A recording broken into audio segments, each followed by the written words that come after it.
Messi ইভেন্টের মূল উদ্যোক্তা শতদ্রু দত্ত, তাকে গ্রেফতার করেছে পুলিশ। এয়ারপোর্টে জিজ্ঞাসাবাদ, তারপর পুলিশ। গতকাল আদালতে পেশ করা হয়। 14 দিনের পুলিশ হেফাজতের নির্দেশ দেয় আদালত। শতদ্রু দত্তকে জেরা পুলিশের। বিধাননগর দক্ষিণ থানায় শতদ্রুকে জেরা পুলিশের। যুব ভারতের বিশৃঙ্খলায় ধৃত উদ্যোক্তা শতদ্রু দত্ত। গোটা জেরা পর্বের ভিডিওগ্রাফি করবে পুলিশ। অনুপ রয়েছে সরাসরি আমার সঙ্গে। অনুপ, ইতিমধ্যেই রাজ্যের তরফ থেকে তদন্ত কমিটি গঠন করা হয়েছে। তদন্ত কমিটির সঙ্গে সমন্বয় রেখেই কি জেরা করবে পুলিশ?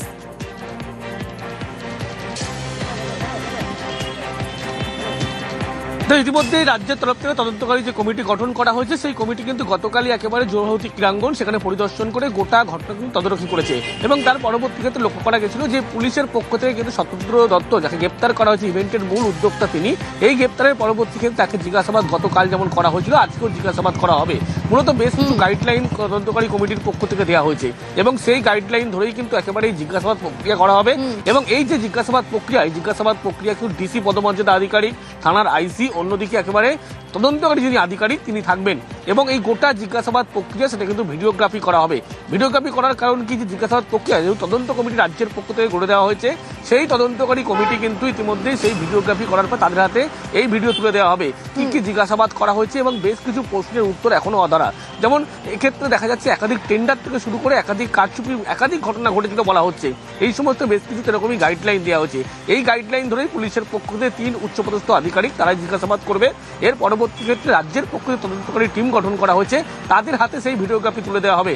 পরবর্তী ক্ষেত্রে যদি প্রয়োজন মনে করে এই তদন্তকারী কমিটির টিম তারা কিন্তু বিধাননগর দক্ষিণ থানায় আসবে এবং শতদ্রু দত্ত যে 14 দিনের পুলিশ হেফাজতে রয়েছে তাকে জিজ্ঞাসাবাদ করবে।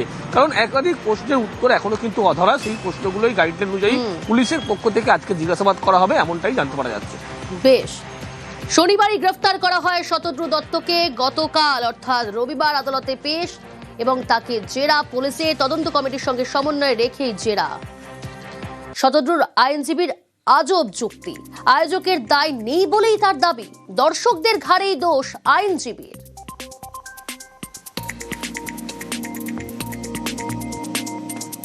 একটা অর্গানাইজারের যা অ্যাক্টিভিটি সেটা ইভেন্ট ম্যানেজারের অ্যাক্টিভিটিস থেকে সম্পূর্ণ আলাদা। একজন মাস্টার ফুটবল প্লেয়ার, যেটা GOAT, তো ওনার কাছ থেকে যে জ্ঞানগুলো পাওয়ার কথা সেইগুলো বাচ্চারা যাতে প্রপারলি পায়, তাই জন্য বাচ্চাদের সঙ্গে একটা সেশন ছিল। উনি ভিক্টিমাইজ হন, সার্কামস্ট্যান্সেসের উপরে ভিক্টিমাইজ হন, কারণ যে ভ্যান্ডালিজমটা হয়েছে তার সঙ্গে ওনার কোনো রকম ভাবেই সম্পর্ক নেই। ফেলিওর মানুষের টিকিট কাটার ফলে আমি চাইবো যে আমি একেবারে মেসির পাশে গিয়ে ছবি তুলতে পারি। যে সিকিউরিটি সেফটি রিজনগুলো নেওয়া হয় অর্গানাইজারদের তরফ থেকে, সেইগুলোকেও প্রায়োরিটি দেওয়া উচিত। তার জন্য এরকমভাবে চেয়ার ছুঁড়ে বা ভাঙচুর করে তাদের প্রতিবাদ দেখানো আমার মনে হয় না খুব একটা এক্সপেক্টেড একটা ঘটনা। লিওনেল মেসি হায়দ্রাবাদেও গেছেন এবং সেইখানেও তিনি তাদের কাজকর্ম করেছেন, কোনো সমস্যা হয়নি। জজ সাহেব যে ডাইরেকশনটা দিয়েছেন, তদন্ত 14 দিনের জন্য তদন্তের ডাইরেকশন দিয়েছেন। উদ্যোক্তাদের গাফিলতি ছিল, সব দিক খতিয়ে দেখা হচ্ছে, জানান বিধাননগরের সিপি। অর্গানাইজারদের মিসম্যানেজমেন্টের জন্য হয়েছে। শিডিউল তো ওদের ফলো করার কথা ছিল, দে ডিডন্ট ফলো দ্যাট। কে থাকবে না থাকবে, তার মধ্যে যারা ছিল ওরা পাস দিয়েছিল। তো তার মধ্যে ওদের ক্যামেরাম্যান, ওদের ব্রডকাস্টিং টিম, তার মধ্যে CRPF এর একটা সিকিউরিটি কর্ডন ছিল, ওরা সাথে নিয়ে এসেছিল। তারপরে কিছু লোক ওর অ্যাড হয়েছে তার মধ্যে, যেটা হয়েছে আপনাদের সামনে। পরপর ইভেন্ট ছিল, তো যারা ইভেন্ট পারফর্ম করবে ওদের জন্য ওরা পাস দিয়েছিল, ওরা অ্যালাউ করেছিল ওদেরকে। এইভাবে অনেক লোক ওখানে ছিল যারা পারফর্ম করবে, one after another. But because of the mismanagement ওরা ঠিক মতোটা করতে পারেনি। চাকরি থেকে ইভেন্ট ম্যানেজমেন্টে রিশতার ছেলের হাত ধরে কলকাতায় মারাদোনা থেকে মেসি। শনিবার যুব ভারতীর অব্যবস্থায় গ্রেফতার সেই শতদ্রু দত্ত।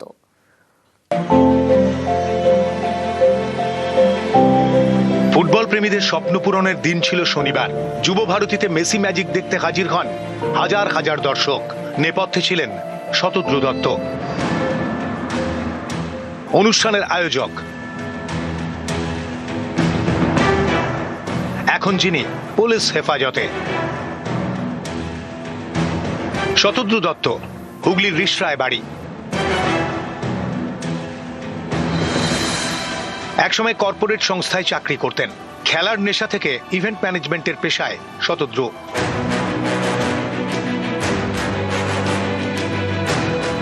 শুধু ক্রীড়া জগৎ নয়, অভিনয়ের দুনিয়াতেও শতদ্রুর পরিচিতি।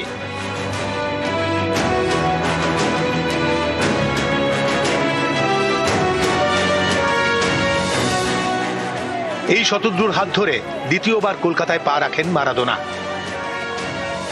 বিশ্বকাপ জয়ের পরে মার্টিনেজকেও এনেছিলেন ফুটবলের শহরে। এই শতদ্রু দত্তের উদ্যোগেই 14 বছর পরে শনিবার কলকাতায় আসেন মেসি।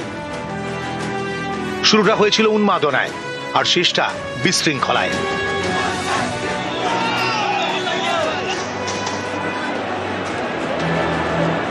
মাঠে মেসিকে ঘিরে বাড়তে থাকে ভিড়, ছবি তোলার হিড়িক। পাশেই ছিলেন শতদ্রু।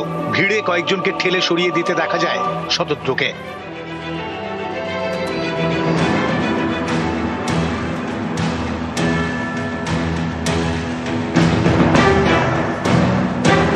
স্বপ্নের স্টেডিয়ামে তাণ্ডব। শতদ্রু দত্তের আয়োজক সংস্থার ব্যবস্থাপনা নিয়ে নানা প্রশ্ন। হাই প্রোফাইল অনুষ্ঠানে এমন অব্যবস্থার জেরে শনিবার গ্রেফতার হন শতদ্রু দত্ত। তার বিরুদ্ধে সরকারের বিরুদ্ধে অপরাধমূলক ষড়যন্ত্র, সরকারি সম্পত্তি ভাঙচুর, বেআইনি সমাবেশ, শৃঙ্খলা ভঙ্গ সংক্রান্ত অপরাধের অভিযোগ। নিউজ 18 বাংলা। যুবভারতীতে 34,572 টিকিট বিক্রি। পুলিশের হাতে মেসির অনুষ্ঠানের টিকিট বিক্রির তথ্য। অনলাইন সংস্থার মাধ্যমে টিকিট বিক্রির টাকা ট্রান্সফার বন্ধের নির্দেশ পুলিশের। টিকিট বিক্রির সংস্থা শতদ্রু বা তার সংস্থার মধ্যে টাকা ট্রান্সফার বন্ধ।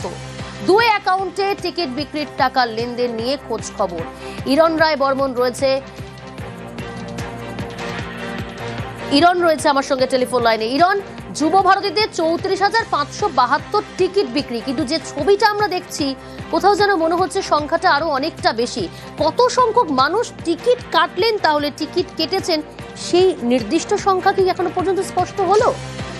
দেখো, তোমাকে প্রথমে হিসাব রাখতে হবে যে মাঠের ক্ষেত্রে কিভাবে টিকিট বন্টন হয়।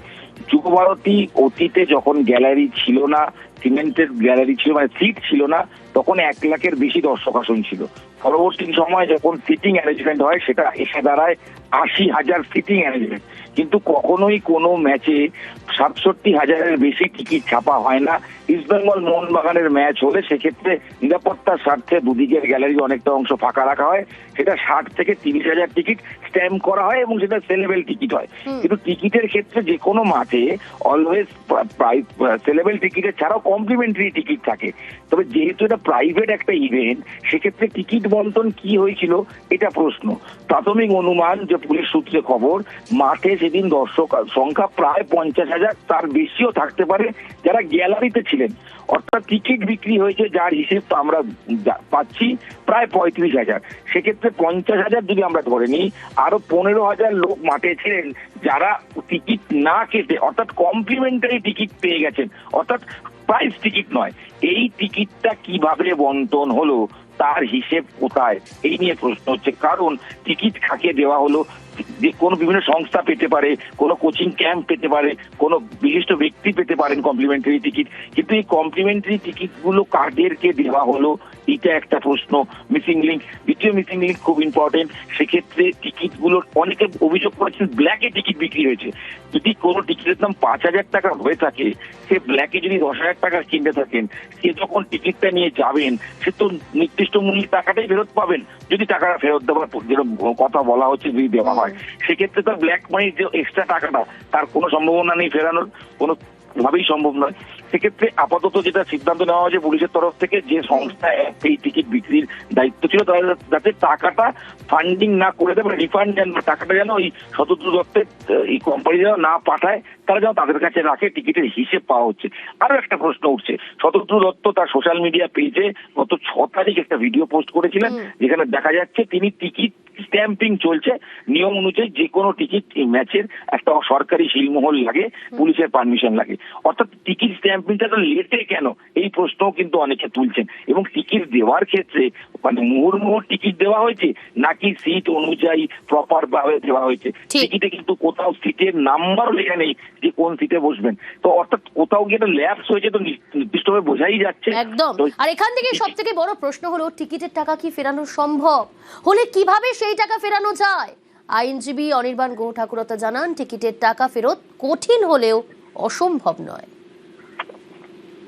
পুলিশ অফিসারের যদি মনে হয়, ইনভেস্টিগেটিং অফিসার কোর্টে প্রেয়ার করতে পারেন যে এই প্রপার্টিগুলোকে অ্যাটাচ করা হোক। যা টিকিট বিক্রি হয়েছে সেটা যদি পুরোটাই অনলাইন হয়ে থাকে তাহলে নিশ্চয়ই তার একটা হিসেব পাওয়া যাবে কার কাছ থেকে কোন টাকা পাওয়া গেছে।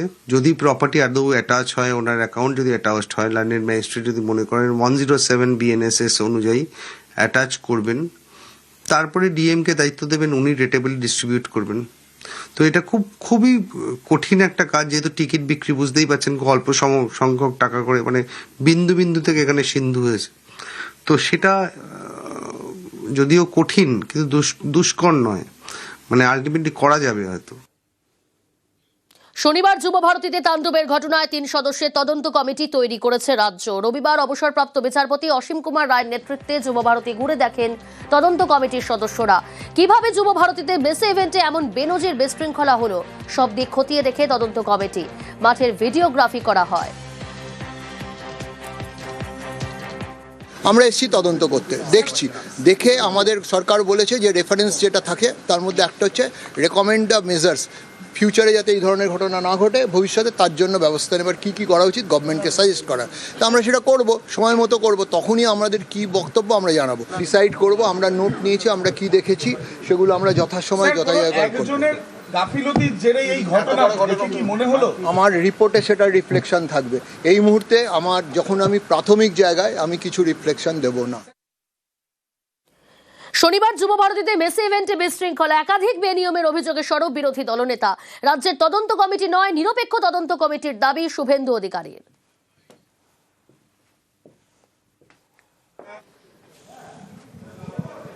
বিরোধী দলনেতা হিসেবে আমি মহামহিম রাজ্যপাল মহোদয়, আমাদের সাংবিধানিক প্রধানের কাছে মমতা ব্যানার্জির পাড়ার লোককে দিয়ে লোক দেখানো তদন্ত কমিটি নয়, সিটিং জাজকে রেখে কলকাতা পুলিশ তথা বিধাননগর পুলিশ তথা পশ্চিমবঙ্গ পুলিশকে সরিয়ে রেখে নিরপেক্ষ তদন্ত করা দরকার, এটা আমরা কাল থেকে বলেছি।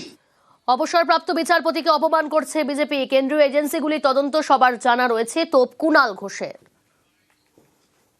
একজন অবসরপ্রাপ্ত বিচারপতিকে অপমান করার রাইটও ওনার নেই। তো কেন্দ্রীয় সরকারের তদন্তগুলো কি সেগুলো সবাই জানে। আইএসএল হচ্ছে না কেন? ওই অপদার্থ বিজেপি নেতা মানিকতলার হেরো কল্যাণ চৌবে, এআইএফএফ প্রেসিডেন্ট, ভারতবর্ষকে কত তলায় নামাবে। আর বিজেপির এআইএফএফ প্রেসিডেন্ট, তারা ফুটবল নিয়ে কথা বলতে আসছে।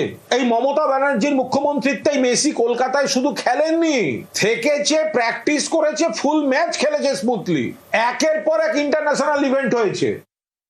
গোয়ালপুকুরে নয়া রাস্তা তৈরি, কনিয়াভিটা থেকে জৈনগাঁও মোড় পর্যন্ত নয়া রাস্তা। 38 লক্ষ টাকায় তৈরি হবে নতুন পাকা রাস্তা। ঢালাই রাস্তা শিলান্যাস মন্ত্রী গোলাম রাব্বানি। 10 বছর পর পাকা রাস্তা পেয়ে খুশি স্থানীয় বাসিন্দারা। এখন আমাকে খুশি হচ্ছে, এই রোডটা বনলে আমার খুশি হচ্ছে। আমার গ্রামের লোকে যাতে আসে অসুবিধা ছিল, এখন অসুবিধা আমার দূর হয়ে গেল। অসুবিধা তো 11 সাল থেকে ছিল, 10 থেকে 11 সাল থেকে। এখানে আজকে ফিতা কাটলো, এই রাস্তাটা উদ্ঘাটন হচ্ছে। কিভাবে যাতায়াত করতেন? এই কাজটা হচ্ছে, খুব খুশি। এই রাস্তাটা দীর্ঘদিন থেকে দাবি ছিল। জেনগাঁও গ্রাম পঞ্চায়েত, কয়নাবিটা গাঁও, ওখান থেকে রাস্তাটা হবে এখানে জেনগাঁও মোড় অবধি 900 মিটার রাস্তা। এটা পথশ্রীতে করা হয়েছে। কত মানুষ উপকৃত হবে? এটা কয়টা গ্রাম উপকৃত হবে। স্বাধীনতার পর প্রথম পাকা রাস্তা, প্রশাসনের উদ্যোগে খুশি গ্রামবাসী। পূর্ব মেদিনীপুরে পটাশপুরে উত্তর চৌমুখের ঘটনা। দিদিকে বলো কর্মসূচিতে আবেদন করতেই রাস্তায় ছাড়। 2 কিলোমিটার রাস্তা তৈরিতে 98,64,000 টাকা বরাদ্দ। স্বাধীনতার পর প্রথম পাকা রাস্তা।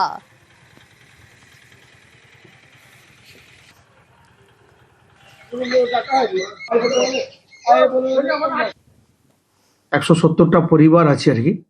170 পরিবারে ওখানে অ্যাকচুয়ালি মাটির রাস্তা খুব কষ্টদায়ক ছিল।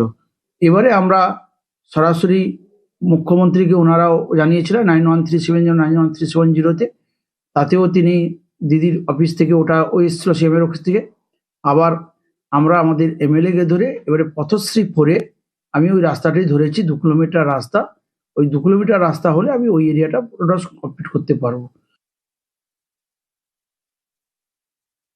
আর সেই সঙ্গে আমাদের যে স্কুলে যাওয়া আসা করার জন্য ছেলে মেয়েরা স্কুলে যেতে পারছে না, কাদা রাস্তা, একটু জল বৃষ্টি হয়ে গেলে হাঁটাফেরা করতে পারে না। তো সেই হিসাবে আমরা এই যে রাস্তার সূচনা হয়েছে, পাস হয়েছে যে হ্যাঁ না রাস্তা তোমাদের হবে, ঢালাই রাস্তা হবে, কোনো টেনশন নেওয়ার দরকার নেই। তো সেইটা শুনে আমরা পাড়া প্রতিবেশী সবাই আমরা কিন্তু আনন্দে উচ্ছ্বাস হয়ে আছি যে না একটা রাস্তা হবে, দীর্ঘদিনের একটা আশা যে না আমাদের একটা রাস্তা হবে। তো সেই জন্য আমরা খুবই আনন্দিত হয়েছি। উত্তর দিনাজপুর এবং দক্ষিণ 24 পরগনায় তৈরি হচ্ছে পাকা রাস্তা। কুলতলির গ্রামে 1 কিলোমিটার পাকা রাস্তা, গোয়ালপুকুরের গ্রামে বেহাল রাস্তা ভেঙে তৈরি হবে নতুন রাস্তা।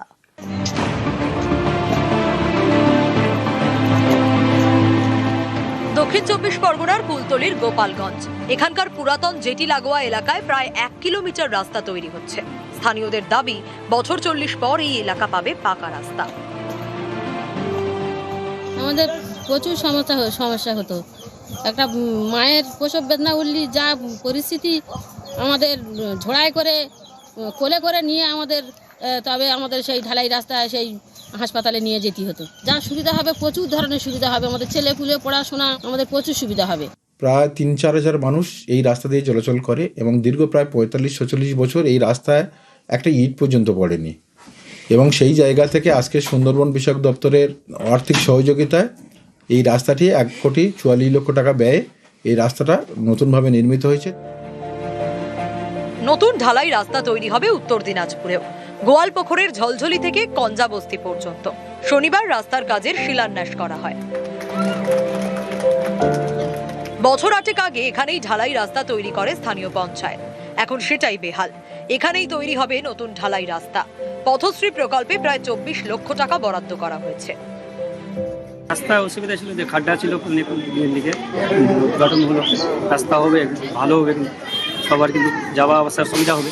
খাড্ডা আছে, খাড্ডার মধ্যে তো বাইক নিয়ে যেতে পারবে না, অনেক কষ্ট হচ্ছে। আজকে শিলান্যাস হলো, এটা অনেক খুশি হলো।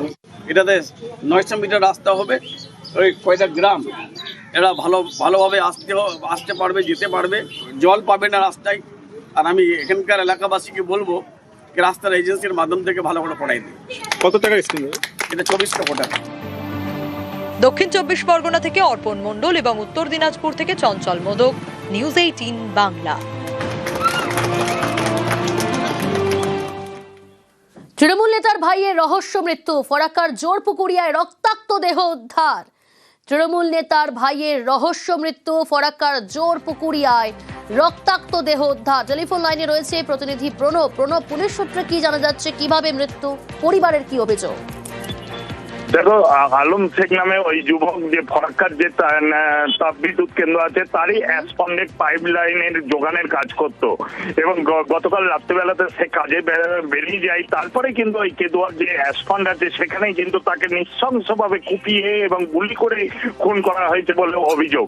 এবং পুরাতন কোনো বিবাদের জেরেই কিন্তু এই খুন বলে তোমার অভিযোগ করছে পরিবারের থেকে। এবং সঙ্গে সঙ্গে মৃতদেহ নিয়ে গিয়ে বেনিয়াপুকুর হাসপাতালে নিয়ে গেলে মৃত বলে ঘোষণা করে। তারপরে জঙ্গিপুর মহকুমা হাসপাতাল ময়না তদন্তের জন্য পুরো ঘটনার তদন্ত করছে ফরাক্কা থানার পুলিশ।